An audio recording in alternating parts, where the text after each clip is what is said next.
আল্লাহ তাআলা বলছে ফাজআলনাহু সামিআম বাসীরা, আমি আমার প্রতিটা মানুষকে, বান্দাকে শুনবার এবং দেখবার যোগ্যতা দিয়েছি। ইন্না হাদাইনাহু সাবিলা, এবং আমি প্রত্যেকটা মানুষের জন্য আমার হেদায়েতের রাস্তা বলে দিয়েছি।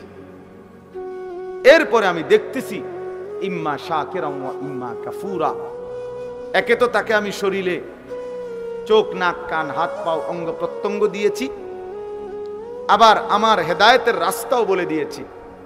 আমি নবী পাঠাইছি, রসুল পাঠাইছি, নবী রসুলদের পরবর্তী উলামা, বুজুর্গ, আউলিয়া, মাশায়েখ তাদেরকেও পৃথিবীতে পাঠিয়েছি। আমি আমার আসমানি কিতাব পাঠিয়েছি, তাহলে সব ব্যবস্থাপনা দিছি। এবার আমি আল্লাহ দেখতেছি ইম্মা শাকিরান ওয়া ইম্মা কাফুরা, আমার কোন বান্দা আমার প্রতি কৃতজ্ঞ আর আমার কোন বান্দা আমার প্রতি অকৃতজ্ঞ। আল্লাহ বলেন অকৃতজ্ঞদের জন্য আমি জাহান্নামের আযাব রাখছি, কৃতজ্ঞদের জন্য আমি জান্নাতের নিয়ামত রেখেছি। ইন্না আ'তাদনা লিল কাফিরিনা সালাসিলা ওয়া আগলালান ওয়া সাঈরা ইন্নাল আবরারা ইয়াশরাবুনা মিন কাসিন কানা মিজাজুহা কাফুরা। এজন্য দোস্ত, বাপ, সবাই মিলে নিজেকে কেউ মিথ্যা, নাফরমানি, আল্লাহর অবাধ্যতা করে চালাক ভাইব না। তুমি বুদ্ধিমান না ভাইয়া, বাবা আপনি বুদ্ধিমান না। কোন সুদখোর বুদ্ধিমান হইতে পারে না, কোন ঘুষখোর বুদ্ধিমান হইতে পারে না, কোন হারামখোর, কোন ধোঁকাবাজ, প্রতারক, চোর, ডাকাত, ছিনতাইকারী, অবৈধ সম্পদ উপার্জনকারী, এই বেঈমান, নাফরমান বুদ্ধিমান না। কোন মদখোর, গাঁজাখোর, নেশাখোর, কোন নারী লোভী, চরিত্রহীন যুবক, তুমি বুদ্ধিমান না। ইউখাদিউনা আল্লাহ ওয়াল্লাযীনা আমানু ওয়া মা ইয়াখদাউনা ইল্লা আনফুসাহুম ওয়া মা ইয়াশউরুন। আল্লাহ তাআলা বলে যারা মুনাফিক, যারা মুখে দাবি করে মুসলমান কিন্তু যারা কর্মে মুনাফিক, যারা নিজেদেরকে জবানে বলে মুসলমান, আমিনান নাসি মান ইয়াকুলু আমান্না বিল্লাহি ওয়া বিল ইয়াউমিল আখির ওয়া মা হুম বিমুমিনিন। আল্লাহ বলে মুখে তো বলে আমি আল্লাহরে মানি, আখিরাতকে মানি, আল্লাহ বলে আমি বলি, ওরা ঈমানদার নয়, মুনাফিক। কর্মে তো প্রমাণ হলো না। তো আল্লাহ তাআলা বলেন ওরা ভাবতেছে আমি আল্লাহকে ধোঁকা দিচ্ছে, ওরা মনে করতেছে আমার ঈমানদার প্রকৃত যারা ইবাদতওয়ালা বান্দা তাদেরকে ধোঁকা দিচ্ছে। আল্লাহ বলে না, শোনো বেঈমান, মুনাফিক, তুমি মূলত তোমার নিজেকে ধোঁকা দিচ্ছ, তুমি বুঝতেছো? তুমি তোমাকে ধোঁকা দিচ্ছ। তোমার কারণে নামাজি আটকিবে না, তোমার কারণে সেজদাওয়ালা আটকাবে না, কোন ঈমানদার আটকাবে না, ঠিকই তুমি আটকাই যাবে, ঠিকই তুমি আটকাই যাবে। এই জন্য আমরা প্রত্যেকেই এই প্রতিটা ওয়াজ, ছোট বড়, প্রত্যেকটা মাহফিলের বয়ানের এটা একটা মূল ফিকির। এই ছোট বড় যত ওয়াজ হয়, ওয়াজ মানে নসিহত। এই উপদেশের মাকসাদ কলিজার পরিবর্তন, জিন্দেগির পরিবর্তন, নিজের মধ্যে ভাবনা আসা, বিবেককে কাজে লাগান, বিবেককে কাজে লাগান। যদি কারো কাছে হালাল হারামের পার্থক্যই না থাকে, সে আর মানুষ থাকে না, সে আর মানুষ থাকে না, সে জানোয়ারে রূপান্তরিত হয়। কারণ একমাত্র জানোয়ারের স্বভাব এটা, যার মধ্যে হালাল হারামের কোনো অনুভূতি নাই, পাক নাফাকের কোনো অনুভূতি নাই, পবিত্রতা অপবিত্রতার কোনো অনুভূতি নাই, এর জানোয়ারের আখলাক।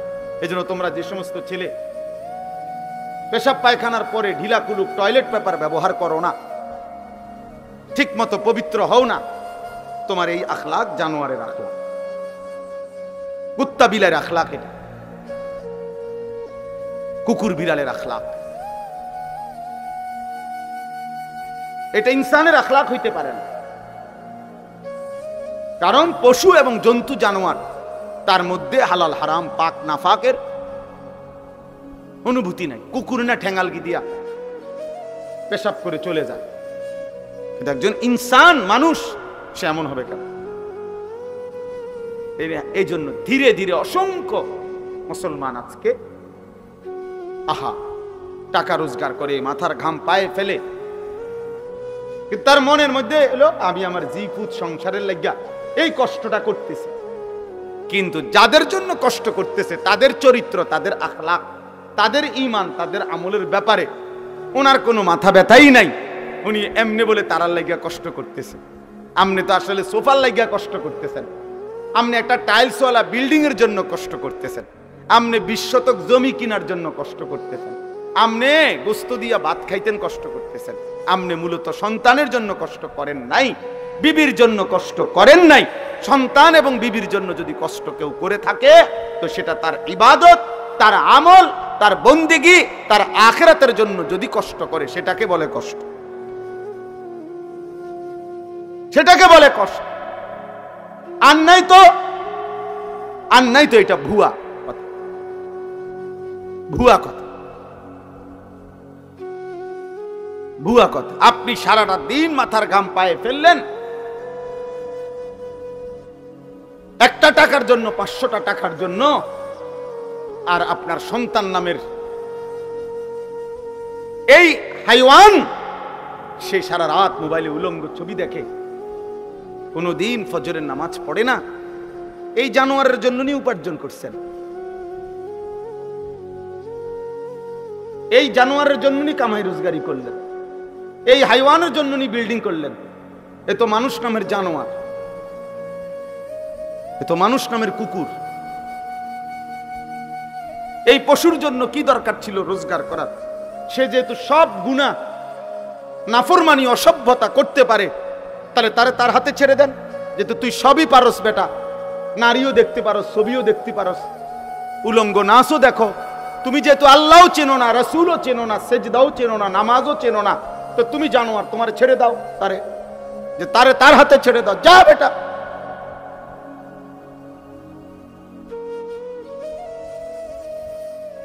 না, সব হে পারে। অপদার্থ মা বাপ মনে করে সে শুধু ঘর করতে পারতো না, আমার দায়িত্ব তারে ঘর করে দাও, আমার দায়িত্ব তারে বাজার করে আন খাওয়ান। আহা, বোকা মানুষ কোন দিন বুঝবে?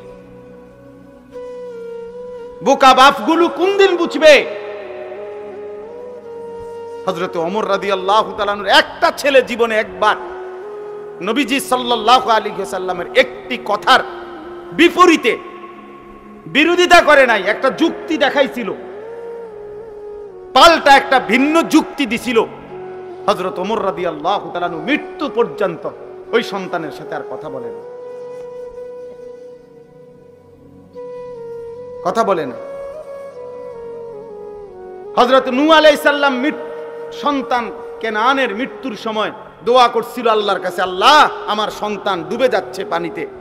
আল্লাহ নিষেধ করছে, ইন্নাহু লাইসা মিন আলিক, কোরআনের আয়াত। আল্লাহ বলছে, হে নূহ সাবধান, এটা তোমার। নবী যদি বলে এই কথা তো সুপারিশ করবে কে? কথা বলেন না। হাউজে কাউসারের পানি দিবে কে? তাই তিনি যদি এ কথা বলে যে নাফরমান আমি জানি না, এই ইচ্ছা করে সামর্থ্য থাকার পরেও যে হজ করলো না, তোর মৃত্যু কি ইহুদির মৃত্যু হলো নাকি খ্রিস্টানের মরণ হইল, আমি রাসূল জানি না, তো এইবার তাকে সুপারিশ করবে কে? এবার তাকে হাউজে কাউসারের পানি দেবে কে? তার আর আশ্রয় কে? আখিরাতে হাসরের ময়দানে তার সহায় কে? আমাদের সমাজে লক্ষ লক্ষ মানুষের উপরে, কোটি কোটি মুসলমানের উপরে হজ ফরজ। প্রতি বছর কিছু মানুষ হজে যায়, এটা তো বিষয় না। একটি দেশের থেকে কিছু লোক হজে গেলেই হজ আদায় হয়, বিষয়টা এটা না।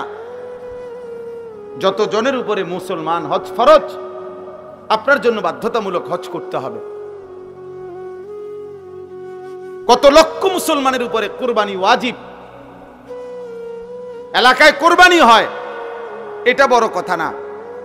যত জনের উপরে কুরবানি ওয়াজিব ততজন দিচ্ছে কিনা এটা দেখার বিষয়, এটা দেখার বিষয়।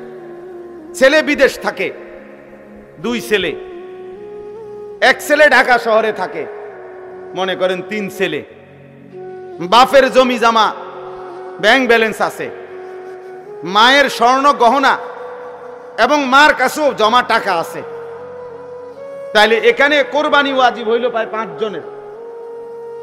ছেলে 3 জন, বাপ 1 জন, মা 1 জন, 3 ফুতে মিল্লা বিদেশতে টাকা পাঠাইছে, বাড়িতে আব্বার নামে বা মার নামে অথবা আব্বা মা 2 জনের নামে কোরবানির দিছে, দিয়া গোস্ত ভাগ করে সবার ঘরে ঘরে বন্টন করে দিয়ে দিছে, পুত সবার ঘরে ঘরে, কোরবানি আদায় হয়ে গেছে। এটা নিয়ে কোরবানি, সবাই মিল্লা বুঝি গোস্ত খানার ব্যবস্থা করা, এর নাম নিয়ে কোরবানি। তাইলে কোরবানি তো গোস্ত খাওয়া না, কোরবানি তো একটি ওয়াজিব আদায় করা। গোস্ত তো আমরা সারা, গরুর গোস্ত তো পৃথিবীর কোনো আশ্চর্য বস্তু না যে এটা কোরবানির দিন ছাড়া আর কেউ মানুষ দেখে না। ছাগলের গোস্ত তো আশ্চর্য কিছু না, এটা তো গতানুগতিক একটি আমল, চলতেছে এই গোস্ত খাওয়া। তাহলে কোরবানিটা কি? কোরবানি আল্লাহ তাআলার ইবাদত, কোরবানি ওয়াজিব আমল। নবীজি বলছে কোরবানির প্রাণী কোরবানির দিন যখন রক্ত মাটিতে পড়ে, তাহলে গলার কাছ থেকে রক্ত মাটিতে পড়তে 1 মিনিটও লাগে না, 30 সেকেন্ডও লাগে না। ওয়া ইন্নাদ দামা লা ইয়াকাউ মিনাল্লাহি বিমাকানিন ক্বাবলা আন ইয়াকা মিনাল আরদ। নবীজি বলেন কোরবানির দিন কোরবানির প্রাণীর রক্ত জমিনে পড়বার আগে আগেই আল্লাহ তাআলার আরশে মালিকের কাছে পৌঁছে যায়। এজন্য কোরবান শব্দের অর্থ কি? নৈকট্য হাসিল করা। বান্দা এই পশু জবাইয়ের মাধ্যমে 30 সেকেন্ডে 20 সেকেন্ডে রক্ত মাটিতে পড়বার আগেই আল্লাহর কোরব, আল্লাহর নৈকট্য হাসিল করে ফেলে। এই জন্য এই ইবাদতটাকে কোরবান বলে, এই জন্য বলে কোরবান। তাহলে এটা দেখতে যদিও মনে হয় এক শরীক কোরবানি, দেখতে যদিও মনে হয় একটা ছাগল জবাই, কিন্তু খোদার কসম এর অন্তর্নিহিত মর্মার্থ অনেক গভীর, অনেক গভীর, অনেক গভীর। নবীজি সাল্লাল্লাহু আলাইহি ওয়াসাল্লাম বলেন মা আমিলা আদমিয়ুন মিন আমালি ইয়াউমিন নাহর আহাব্বা ইলাল্লাহ মিন ইহরাকিদ দাম। কুরবানির দিন সমস্ত ঈমানদাররা যত আমল করে তন মধ্যে সর্বশ্রেষ্ঠ আল্লাহর প্রিয় আমল এই প্রাণী জবাই করা, এই প্রাণীটা জবাই।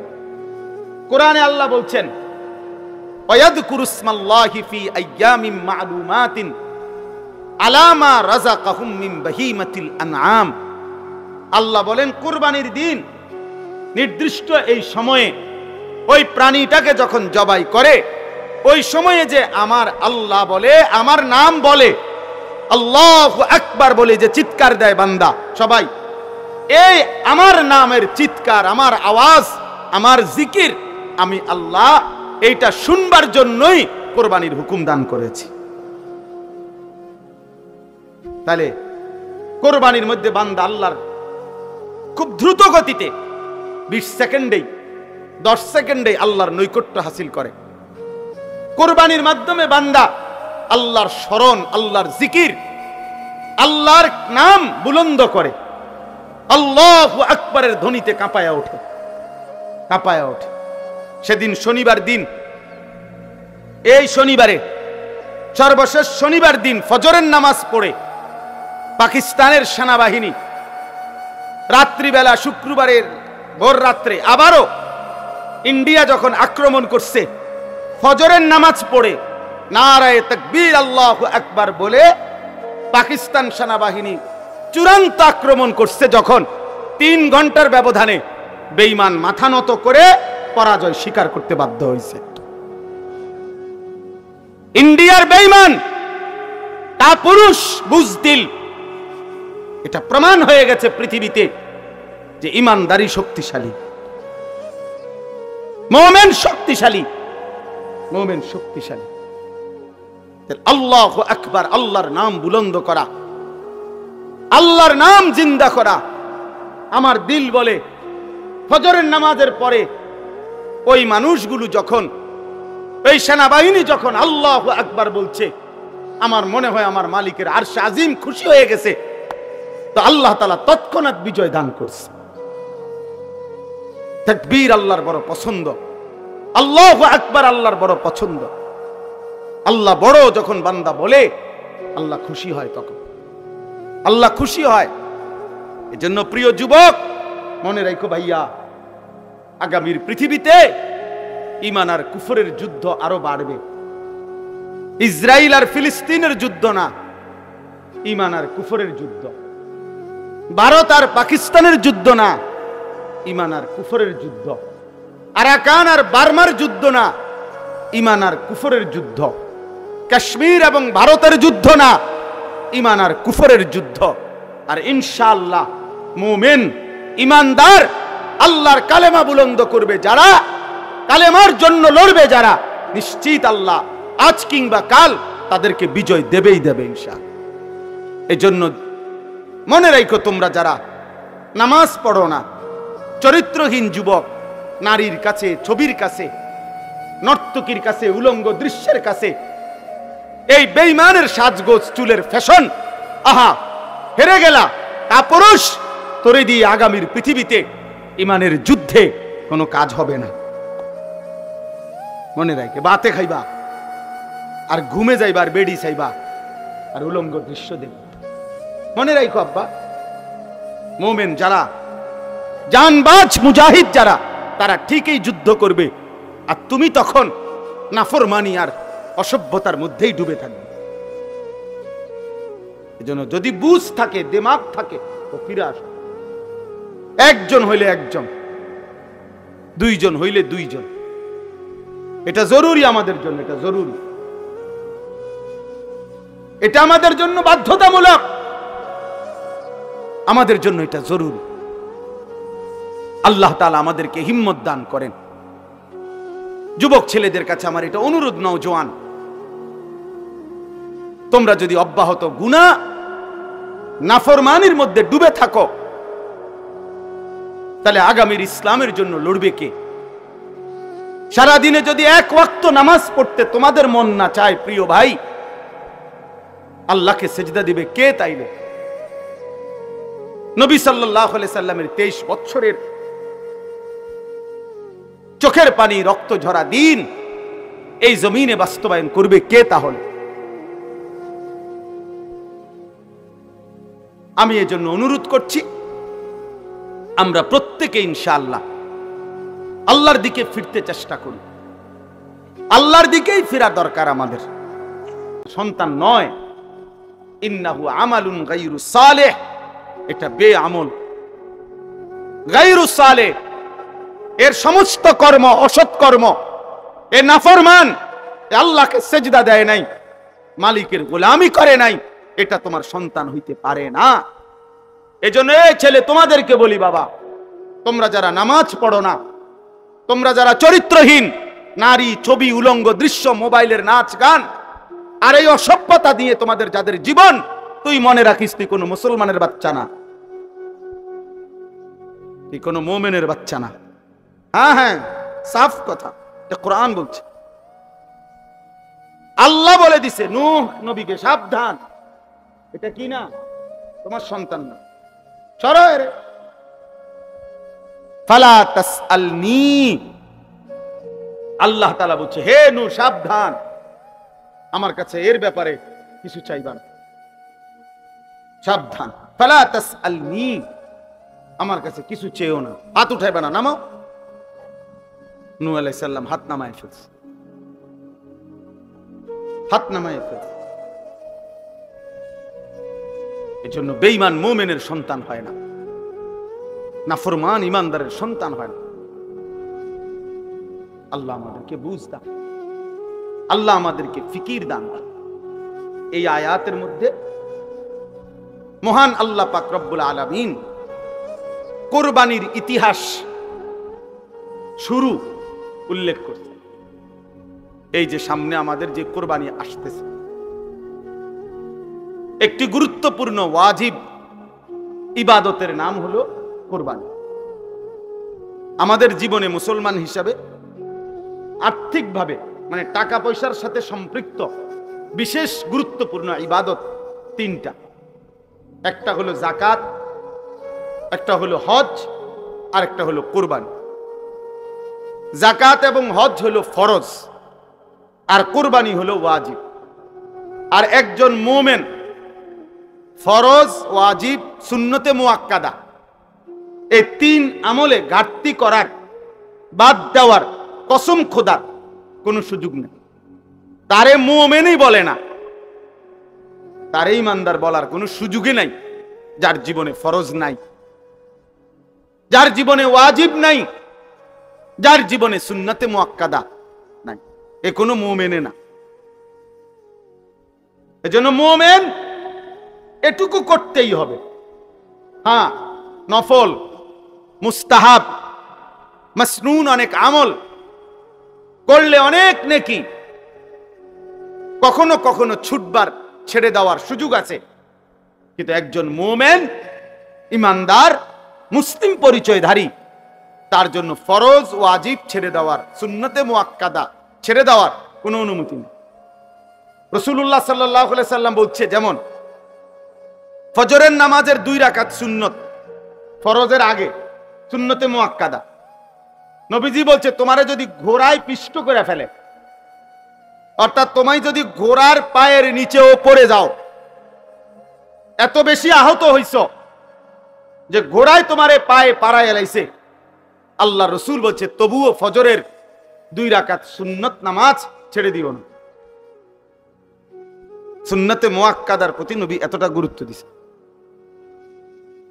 নবীজি সাল্লাল্লাহু আলাইহি সাল্লাম বলছেন, মান ওয়াজাদা সাআতান লিআন ইউদাহিয়া ওয়া লাম ইউদাহি ফালা ইয়াকরাবান্না মুসাল্লানা। সরাসরি হাদিস।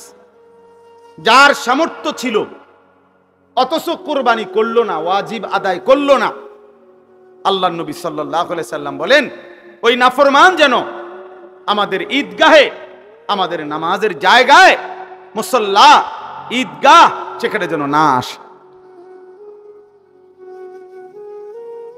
ওই ভাই, ওই দুষ্টামি করো না, ওই লাল গেঞ্জি, সাবধান, ফাজলামি করো না, ফাজলামি করলে বাইরে ওঠো, মস্কারির জায়গা না এটা।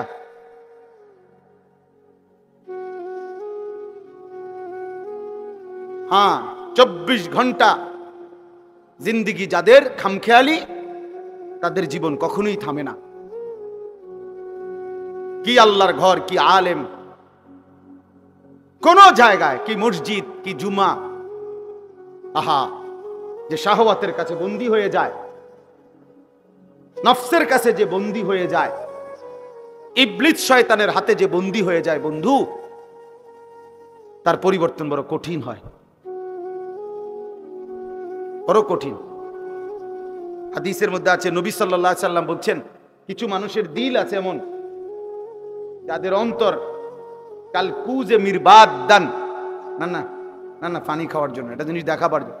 এই যে এইটা মনে করেন গ্লাস, এরকম, অর্থাৎ যেই গ্লাস, যেই মগ, যেই জগ উল্টানো, একদম উল্টাইয়া রাখছে। নবীজি সাল্লাল্লাহু আলাইহি সাল্লাম বলেন, কিছু নাফরমানের অন্তর এমন হয়ে যায়, উল্টানো কলস, উল্টানো জগ, উল্টানো মগের মতো। ফলে আটলান্টিক মহাসাগরের পানিও যদি এইবার এইটার উপরে ঢালে, এটা পুরবে না, কারণ এটা তো উল্টানো। রাসূলুল্লাহ সাল্লাল্লাহু আলাইহি সাল্লাম বলে, লা ইয়ারিফু মারুফান ওয়া লা ইউনকিরু মুনকারান। আহা, বদনসিব তখন এমন হয়ে যায়, কোন নেক কাজ তার কাছে আর মনে পড়ে না, কোন গুনাহ থেকে বেঁচে থাকার আর তৌফিক হয় না। ওই জীবন তখন লানতের জীবন হয়। ওই জীবন তখন বাই সিরিয়াল শয়তান তাকে তার গোলাম বানায়, একটার পর একটা গুনাহ। একবার মদ খায়, একবার বিড়ি খায়, একবার নারী দেখে, একবার জেনা করে, আরেকবার জেনার ছবি দেখে, আরেকবার মনে করেন একজনের ফাঁসাত লাথি দিয়ে লাইছে, আরেকজনের কূপ দিয়ে লাইছে, আরেকজন আরেক রাস্তার মেয়ের পিছনে পিছনে ঘুরতেছে। মানে পাগলে কি করে তার আর কোনো কি নাই, জীবনের কোনো সিরিয়াল নাই, হায়াতের কোনো আর কি নাই, কিছুই নাই। শয়তানের এমন গোলাম হয়, নফসের এমন গোলাম হয়, জীবন তখন আর কোনো কিছুতেই লজ্জাবোধ হয় না, লজ্জাবোধ হয় না। অনেক ছেলে পেলে দেখেন, মসজিদ দেখা যায়, নামাজ হইতেছে, মসজিদের পাশে রাস্তার পাশে দাঁড়াইয়া জানোয়ার মুসলমানের বাচ্চা অনবরত মোবাইল টিপতেছে, হাসতেছে, লাথি দিতে আছে, ওইটার চুল ধরে টানতে আছে। আহা, হায় হায় হায়, কে তারে আল্লাহ ভুলাইয়া দিল, কে তারে নামাজ ভুলাইয়া দিল, কে তারে জীবনের তরে জাহান্নামের রাস্তা দেখাই দিল। ওহো, আফসুস, আফসুস ওই জীবনের উপর। এই জন্য বললাম ভাই, আল্লাহ নবী সাল্লাল্লাহু আলাইহি সাল্লাম বলেন সে যেন আমাদের মুসল্লাতে না আসে, অর্থাৎ ওয়াজিব কুরবানি ছেড়ে দেওয়ার কারণে নবীজি এত বড় ধমক দিছে। তাহলে ওই যে সুন্নতে মুআক্কাদার উদাহরণ দিলাম, নবীজি বলছে যদি ঘোড়ায় তোমারে পিষে ফেলে তবুও সুন্নতে মুআক্কাদা ছেড়ো না। আর এখানে বললেন ওয়াজিব ছেড়ে দিলে তুমি নাফরমান, আমাদের সাথে নামাজ পড়তে আইসো না। এবার আছেন হজ, একটি ফরজ ইবাদত হজ। আল্লাহ নবী সাল্লাল্লাহু আলাইহি সাল্লাম বলেছেন মান লাম ইয়ামনাহু মিনাল হজ্জি হাজাতুন যাহিরা আও সুলতানুন জায়ের আও মারাদুন হাবিস ফামাতা ওয়া লাম ইয়াহুজ্জা ফালিয়ামুত ইনশাআ ইয়াহুদিয়ান ওয়া ইনশাআ নাসরানিয়ান। নবীজি বলেন তিনটি কারণ ব্যতীত সামর্থ্য থাকার পরেও যে হজ না করে মরে গেল, তিনটি কারণ। এক নাম্বার কারণ হলো প্রকাশ্য এমন কোনো কারণ, এমন কোনো প্রয়োজন, যেই প্রয়োজনের কারণে কোনোভাবেই এই মুহূর্তে সে হজে যাইতে পারতেছে না, অথবা বাদশাহ রাষ্ট্রীয় কোনো আইন কানুনের কারণে সে যাইতে পারতেছে না, অথবা এমন প্রচন্ড অসুস্থ যে অসুস্থের কারণে যাইতে পারতেছে না। আল্লাহর নবী বলেন এই কারণ ব্যতীত যদি ইচ্ছা করে হজ ফরজ হওয়ার পরেও হজ না করে মৃত্যুবরণ করল, রাসূলুল্লাহ সাল্লাল্লাহু আলাইহি সাল্লাম বলেন ওই নাফরমান সে যেন ইহুদি হয়ে মরুক অথবা খ্রিস্টান হয়ে মরুক, আমি জানি না। নবীজি বলছে আমি জানি না এটা ইহুদি মরল না খ্রিস্টান মরল। ছেলেরা, আমি তোমাদের কাছে অনুরোধ, বাবা তোমাদের যাদের চুল বেঈমানের মতো, তোমরা এই চুল সমান করো। প্রিয় ভাই, এই নষ্ট এই জিন্দেগি ছেড়ে দাও। নারী, ছবি, নাচ, গান, উলঙ্গ দৃশ্য,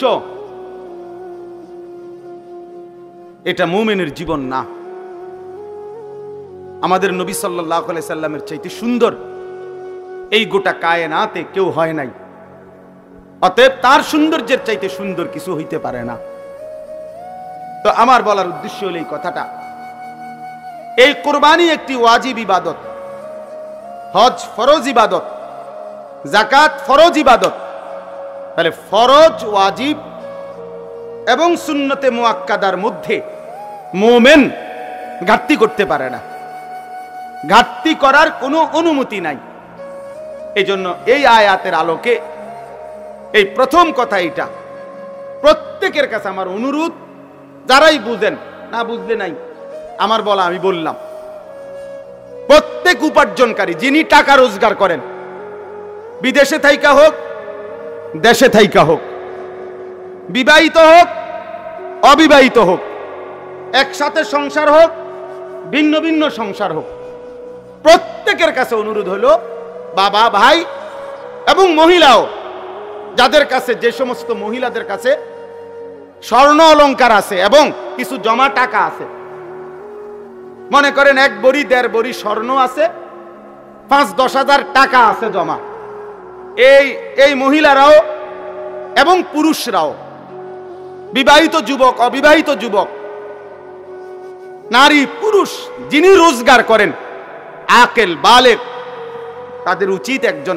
আলেমে দ্বীনের কাছে, একজন মুত্তাকি আলেমের কাছে জিজ্ঞাসা করা যে হুজুর আমার এই সম্পত্তি, আমার জমি আছে মোটে দূর, আমার ব্যাংকে জমা আছে এত, আমার ঘর বাড়ি মিল্লা, আমার ব্যাংক ব্যালেন্স এই টাকাটা আছে, এই আছে, এই আপনি আমারে হিসাব কইরা বলে দেন আমার উপরে যাকাত ফরজ কিনা, আমার উপরে হজ ফরজ কিনা, আমার উপরে কুরবানি ওয়াজিব কিনা।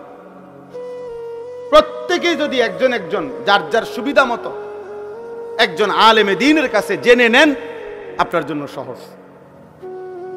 আমি বুঝি নাই, আমরা গ্রামের মানুষ, হুজুর আমরা কোন রকম দিন আইনা দিন আমরা এত ফেস করলে হবনি, এই সমস্ত বাটফারি কথা, ফিটারি কথা এগুলো বললে হবে না। আপনি বুঝেন না, গ্রামের 14 গোষ্ঠীর যত ফ্যাঁস আপনি সব বুঝেন।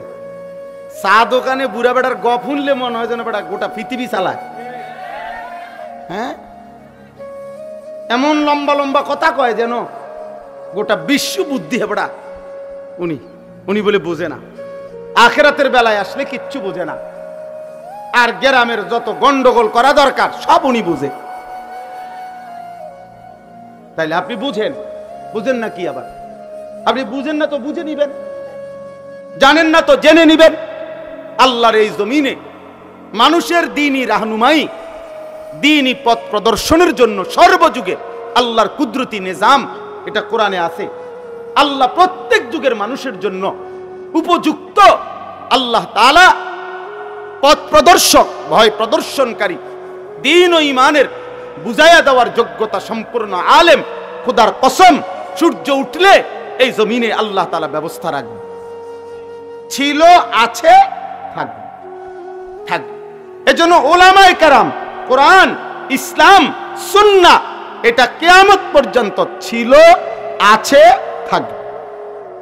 এই জন্য সর্বযুগে উলামায়ে কেরামের বিরুদ্ধে যে গেছে